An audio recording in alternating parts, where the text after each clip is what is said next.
E para tratar desse assunto, a gente recebe agora, Débora, o professor de Relações Internacionais da ESPM, Leonardo Trevisan, sempre muito gentil em nos atender aqui na CNN. Professor, Mariana Jangiacomo nos trouxe um cardápio de potenciais assuntos, do conteúdo que deve aparecer neste debate, primeiro encontro face-to-face, Kamala Harris e Donald Trump.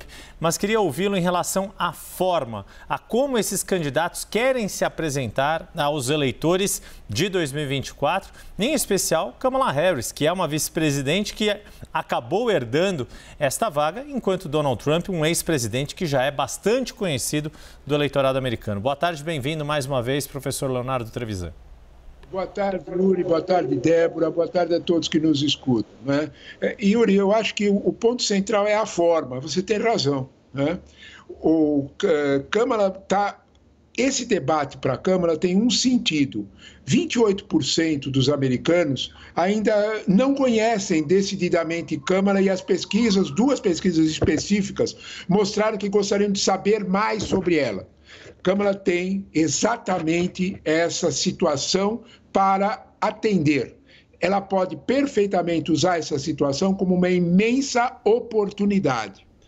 Houve todo um debate na forma do debate de você desligar os microfones quando outros estavam falando.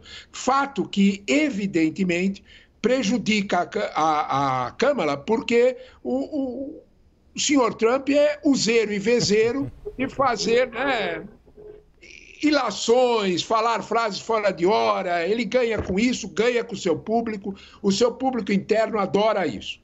Ótimo. Isso, de alguma forma, foi cortado, mas porque isso, de alguma forma, ajudava demais, né? Câmara queria aproveitar isso para mostrar Trump como uma pessoa que não respeita regras. Não conseguiu. Esse é o primeiro formato do debate importante. Segundo formato do debate são o perfil dos entrevistadores. São dois entrevistadores bem experientes. E, de alguma forma, para Trump, todo mundo já sabe o que vai encontrar, né? É uma definição muito boa de um jornalista do Financial Times: caótico e absolutamente imprevisível, como sempre, né? Porém, nós temos que recordar uma coisa: Trump tem 20 anos, né, como se dizia antigamente, de janela na mídia. Trump apresentava o aprendiz, Trump tem muito domínio de televisão, muito. Câmara não tem. Está chegando nisso. É um problema esse domínio? É. Mas Câmara, por outro lado, tem um outro perfil que eu acho bem interessante. Câmara tem 15 anos de júri como promotora pública, onde se defrontou com todo tipo de juiz e tem que ter muita argúcia, muita rapidez na resposta, porque o julgamento é naquele instante. O debate promove. Esse espírito da forma deixa o debate bastante interessante, sem dúvida nenhuma. Professor, uma boa tarde para o senhor. E eu gostaria de fazer um paralelo com os debates que têm acontecido aqui no Brasil, porque, por exemplo, nos debates aqui para prefeituras das capitais, os debates, eles não são mais sobre propostas, sobre ideias, um tentando convencer o eleitor sobre que tem o melhor projeto. E sim, a gente vive hoje e todo mundo entrou nessa dança de um debate para você fazer recortes para a internet, para você viralizar com trechos. Obviamente que a gente está falando de uma nação muito diferente do Brasil e de uma realidade também muito diferente.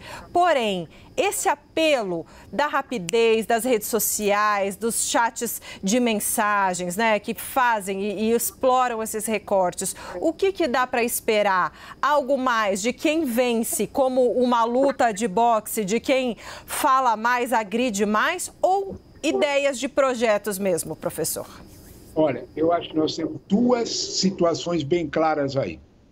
Primeiro de tudo, a gente precisa ponderar o peso desse debate, Débora. Você tem toda a razão. Ele é diferente do nosso, completamente diferente, e ele tem um outro peso, ele tem uma outra função.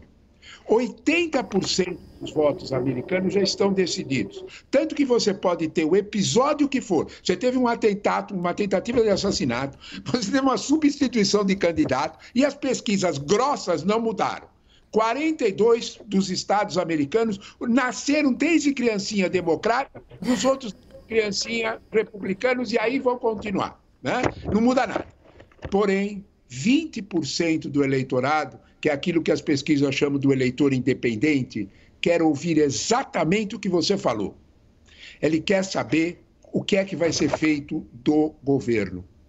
Uma das pesquisas mais interessantes que o New York Times fez junto com o Siena College, não é essa de agora que deu o empate, a anterior, é que 61% dos americanos esperam grandes mudanças. Nunca houve esse índice. O índice sempre foi menos da metade. O que traz esse índice? Angústia, traz muita situação de dificuldade, traz exatamente pós-pandemia, traz aquilo que o Yuri comentou, preços altos, né? Os preços estão altos porque é uma herança do problema de oferta lá da pandemia, os preços foram mantidos altos e não baixaram. A inflação cedeu com o preço alto, está doendo no bolso, preço da moradia das casas. É para esse eleitor que tem esse tipo de angústia que, de alguma forma, ele quer ouvir uma mensagem nova. Aí é vantagem para a Câmara. Câmara tem o senhor Trump já é bem conhecido. Falar aquelas acusações de praxe, ele tem pouco o que oferecer de plano de governo. Aliás, ele não fala no assunto, né? Quem tem essa oportunidade de falar com esses 20% é Câmara. E ela tem algumas propostas, os economistas ficam de cabelo em pé quando eles ouvem essa expressão, né? Controle de preço. Mas o sujeito que tem que pôr a mão no bolso na hora do supermercado não pensa diferente do economista, né? Então, quando a gente olha para isso, de algum modo, a gente percebe que Câmara está com a faca e o queijo na mão para conseguir usar o debate para as redes sociais e para fazer aquela cutucação, aquela aproximação com os 20% de eleitores que ainda não definiram seu voto e que serão aqueles que vão decidir a eleição, sem dúvida nenhuma.